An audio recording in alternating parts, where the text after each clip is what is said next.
Hello everyone. Today I will show you how to fix iPhone stuck in headphone mode. Here is the fix. So if your iPhone is stuck in headphone mode, here are 4 methods to fix it.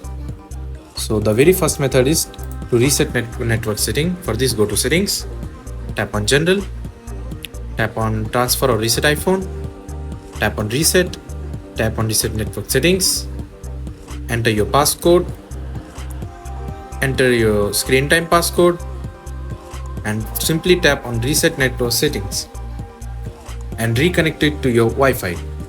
Method 2, accept a call and use speaker mode. Have someone call your iPhone, accept the call, put the call in speaker mode, turn off speaker mode, plug in your headphone and unplug your headphones. Method 3, force restart your iPhone.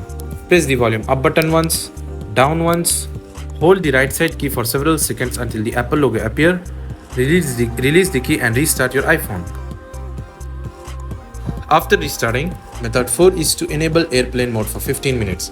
If these 3 methods does not fix a problem, here is the fourth and last method, enable airplane mode for 15 minutes.